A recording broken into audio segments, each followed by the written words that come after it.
Well, thank you very much. I know we did a really detailed session before this on Medicaid, and your questions were fascinating. So we'll probably step back a little bit in this session and look a little bit more broadly at state budgets and how sort of Medicaid fits into the picture. What I wanted to do today was sort of look at where state fiscal conditions are as we end 13, where we are as we begin 14, what are some of the current Medicaid trends, and we've seen some of that from Robin's presentation. And we actually do work together with Robin and her group on a feature in our spring fiscal survey, so we'll talk about that as well. And then some of the major budget challenges moving forward and how healthcare fits into the picture. And I'm sure for all of you, and I know for state budget directors, Medicaid tends to be the kind of program that keeps you up at night and takes up a lot of the, the thinking and discussions. And not only is it a large and complicated program with so many moving parts, but there's a lot that's out of your control. So it does get a large amount of attention, whether you're a health specialist or not. And I think there's always that sort of vying, you see some discussions about, for instance, in the higher education community about, what's happening to tuitions and where the money is going and all that. So it's in that context, I'll sort of give a little bit of an overview of the state budget situation. And I know you all know it extremely well from your perspective of your own state. So this sort of looks at the aggregate numbers. And as we all know, those averages can have quite a range. So we'll be looking at people in the room who are doing much better or much worse than sort of the averages here. Now, we just sort of hot off the press released our spring fiscal survey of states last week. And it's nice because it is fresh. We looked at actual 12, estimated 13, and governor's proposals for 14. And you're probably sitting there thinking, well, that's nice, but how about what was enacted? And unfortunately, we sort of have to wait for November, December to sort of put those numbers together. But regardless, it gives you a really good overview of where the state fiscal, what the state fiscal condition is and what it might look like as we're entering into 14. And the good news is that we're seeing a lot more stability than we've seen in the past. This is the fourth year where we're seeing positive growth, roughly in the 4% range.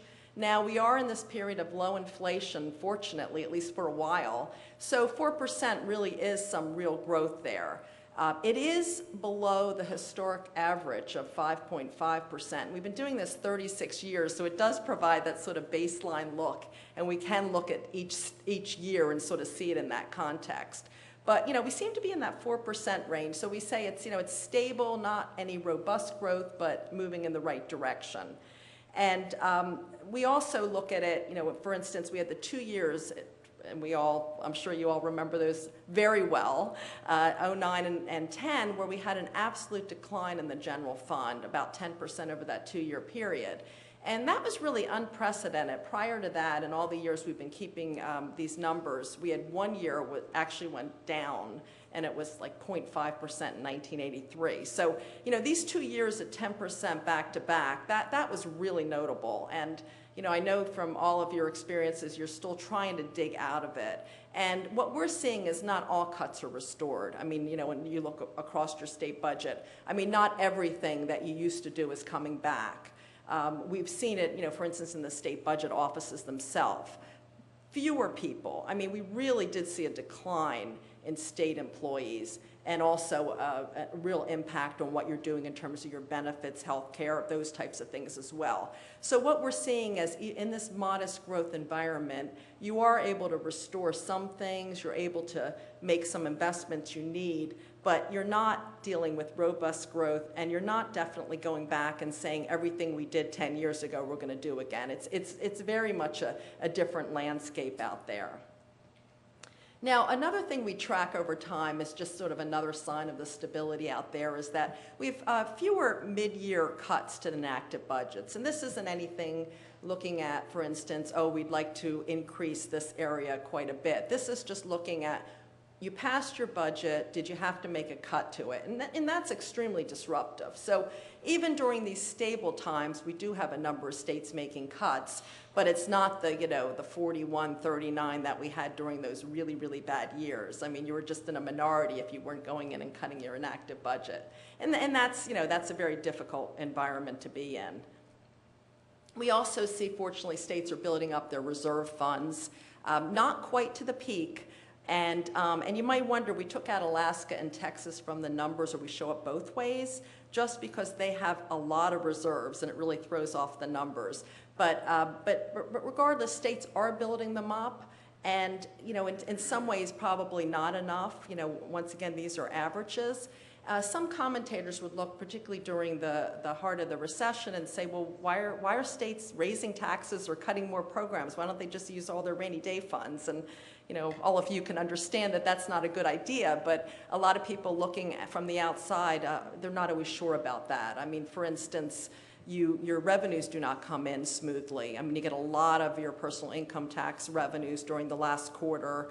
It just is an environment where you cannot always access credit markets. I mean, there was that period where they froze for a while, which was extremely frightening. So it's always good policy to have some money in the bank, and probably more than you actually have is typical here. Now, we also do something called a state expenditure report. We've been doing this since 1987. So it also gives you sort of a long view of the sort of big pieces of state government spending and how they've changed over time and where the money goes. Of course, after all this work, and it takes a lot of time on the part of the state budget offices to put this together, and then we still have this sort of huge all other, which could be your mental health, your public safety, everything that's not in one of the categories we're tracking. But, we see this a lot. We have and if you see the number, Medicaid's the largest part of state spending. This is where it's coming from.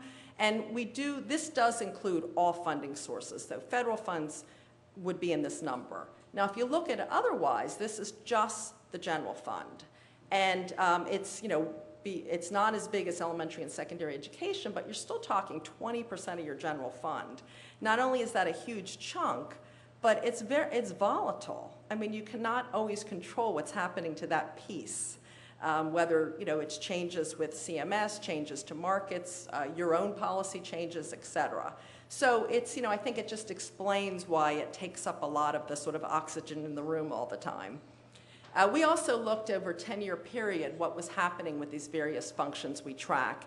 And once again, this does include all funds, but Medicaid was the most rapidly growing function here. And even looking at just general funds, same thing. And you sort of step back and you think, every governor, I'm sure a lot of the legislatures as well, I mean, elementary and secondary education is usually the policy that everyone is touting. But even so, it isn't the most rapidly growing function, at least looking over this 10-year period, because of other reasons, other demands, other things happen that you have to spend money on. In this fiscal survey that we just released last week, we include really a snapshot in each spring edition on Medicaid spending, enrollment, cost containment. We asked some other questions about, dual eligibles, and it's really an overview, and it's one point in time. And you probably have dealt with this as well. The Medicaid numbers tend to be extremely confusing and sometimes hard to understand at times. But I just wanted to sort of go over our recent findings, at least in a snapshot of what we saw. The 11 number actually was collected a year ago, but 12, we saw Robin's number was slightly different, but we've seen 12 go down. In fact, we actually are showing a negative number. Now, this was the end of ARA, the end of the Recovery Act. States knew they had to get their sort of general and state funds up quite a bit to continue the program. So that's not surprising. And the federal funds were anticipated to decline because of the end of the enhanced match. Enrollment growth is lower than what we saw during the recession. But it was still lower than one anticipated. We still didn't think that overall spending on the program would actually go down year to year. Then we look at 13, and this was also a surprise. We spent a lot of time talking to states trying to explain this number because we were concerned when we released these reports that reporters come and ask you and say, well, you know, what's going on? Fortunately, we haven't had this discussion because I think we had a lot of conversations already.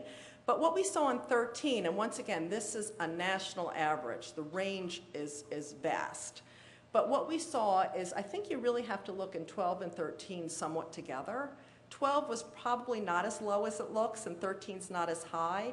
In fact, California is driving a lot of this 13 number. I don't know if anyone in the room is from California, but really because some of the spending that occurred in 13 reflected activities in the prior year. And it's sometimes hard to get into these discussions about, you know, cash accounting, you know, those kinds of things. I mean, people really think that's, you know, something they don't want to hear about. But essentially, I guess my point is that there's a lot of fluctuation in these numbers and a lot of uncertainty. You know, there's been a lot of discussion on, have we found the cure to healthcare costs? You know, all of a sudden they've come down and we've solved all of the world's problems. And, you know, national income accounts, all of these national numbers, we are showing a relative slowdown in healthcare costs. But I would just say that there's still a lot of volatility out there, so I don't think you know, it's totally a completed exercise to say that now we've, you know, with whatever arrangements we've made, whether it's, you know, not over testing or going into more coordinated care arrangements, that we've solved the problem yet. Hopefully we will solve it soon. And then in 14, the numbers we have there, this was governor's proposals for 14. So it reflected some governor's decisions at the point in time to expand Medicaid under Affordable Care Act, and also some increases from what we were talking about, for instance, the woodwork effect, those who are currently eligible anyway.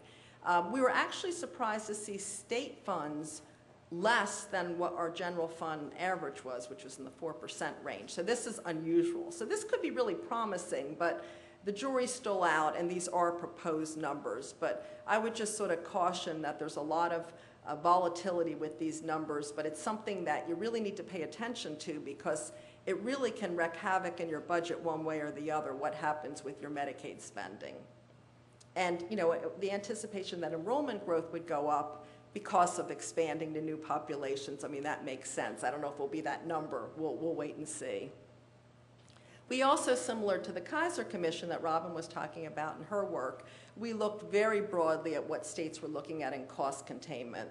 And this is proposed 14 as well. And during the height of recession, everyone reduced provider payments. Now we're seeing a little bit different landscape. In fact, we did even ask a question about what kind of expansions have you made outside of the Affordable Care Act? Home and community-based services was probably the #1. In addition to a number of states putting more money into provider reimbursements. And of course, we have the 2-year increase for some primary care services that's totally federally financed as part of the Affordable Care Act. So that's sort of going on there as well. But anyway, just to give you an idea, the program integrity area is lively. And I know there's been some criticism, and even the MACPAC, the Medicaid Commission, just came out with their June report, and they were criticizing a little bit some of the federal programs, that there's too many programs dealing with program integrity, and they can be very conflicting in terms of what they're trying to do. So their recommendations were more from streamlining this. So there is a lot of activity, and who could be against it? It's sort of like transparency. You can't be against making your programs more, you know, increasing your programming integrity. So that's what we found. We saw a lot more activity in those types of programs. And just to sort of give you, you know, sort of stepping back what the state budget landscape looks like is that we are seeing growth. We're seeing, you know, what we say sort of modest growth, but a more stable environment. States are dealing with long-term liabilities. It depends on your state. I mean, some of you are dealing with putting more money in your pension funds or, you know, infrastructure spending. You know, maybe a bridge needs repair. I'm sure you have a lot of bridges that need repair. But anyway, those kinds of demands as well, in addition to competing with dollars for health care.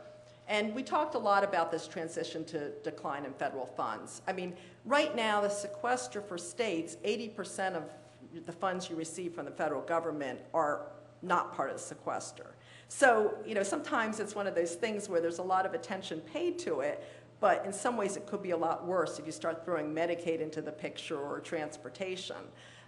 But if you go back to looking at some of the proposals that were in the president's budget, not this year, but prior years, or some of the deficit commission proposals where you limit your provider taxes or go to something called a blended rate, whatever that is. I mean, there's a lot more vulnerability for states, and I know there were a lot of questions about sort of how can you trust that you'll get your match.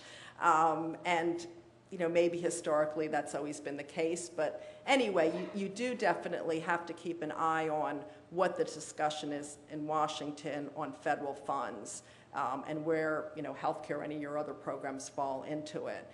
I think, you know, in general, the writing on the wall is you're not going to see a lot of more additional funds. Hopefully all the commitments will be kept, and, you know, all the matches that you think you'll be getting will be kept. But stepping back, I don't think there's the anticipation that there's going to be all these new programs. We did see during the recession, the dollars from the Recovery Act were really unprecedented. I mean, the last sort of federal aid package when there was a recession paled in comparison. So there were significant dollars, and they came in a timely fashion, so that was very, very good. And GAO has looked at, you know, issues related to, for instance, the FMAP and maybe how it could be possibly changed. So these are all issues to keep an eye on, but I think in terms of total dollars, you're not going to necessarily see any more than you think you're getting, is sort of the feeling, at least from, you know, the state budget environment. And then the healthcare pressures, what trends should you be watching? Well, I think we had a really robust discussion here in the room after Robin's session. I mean, these healthcare trends, what's really happening with underlying costs, that's key. All the discussion we had on the exchanges or marketplaces, the interaction with your Medicaid program. There's, you know, fascinating look at some of these big experiments, whether you're bundling payments in Arkansas or going through Oregon's look at their, you know, local organizations. What's happening to these? I think it's too early to say right now, but keeping an eye on, there's so much change out there, so much more, you know, look at different ways to deliver care, that it will be really fascinating to see what happens. And I think even sort of things that are outside of the public programs per se, but the look at, you know, the physicians that come together and say, we just think there's too much over-testing. You know, I don't know if you've seen some of the commentary on that. I mean, basically saying anyone who comes to your office with a backache should not necessarily get an MRI, even though your neighbor said you should get one. So I think, you know, there's this sort of thinking in terms of the provider community, particularly I think in the primary care provider community, of what makes sense, and, you know, really taking a look at, you know, are there tests that really we don't need to do anymore. So I mean, there's all of those things that are happening sort of in the environment of healthcare, and the recognition that we spend a lot of money on healthcare and do not always get the best outcomes, that also affect all the public programs as well. And to me, it's fascinating, if we do see this slowdown in, say, Medicaid and Medicare, you don't have the same ability to cost shift or cost share, however you want to talk about it, that you do in some of the private insurance programs. Because some studies looked at, for instance, the slowdown in healthcare costs, how much is attributable to the recession, and how much is attributable to sort of more structural changes and our utilization declines. And the same incentives aren't there. I think this study that I think Kaiser did, it was like 77% or something. They came up with a magic number. But it will be really interesting to see over time, are we really seeing this decrease in utilization and hopefully improved outcomes as well? And I know some of the things we're watching, I mean, we do always look at numbers and costs, but we're looking at, you know, the impact on quality from these changes in sort of coordinated care arrangements, and you know, what kind of overall outcomes. For instance, something like Oregon's looking at, they're trying to get 2 percentage points below their baseline as part of this federal waiver that they received, I think, last year. So these are fascinating times, but anyway, with that I'll close. I just wanted to sort of give you an overview of state budgets and how sort of the healthcare function, and particularly Medicaid, fit into it. But thank you very much for your time.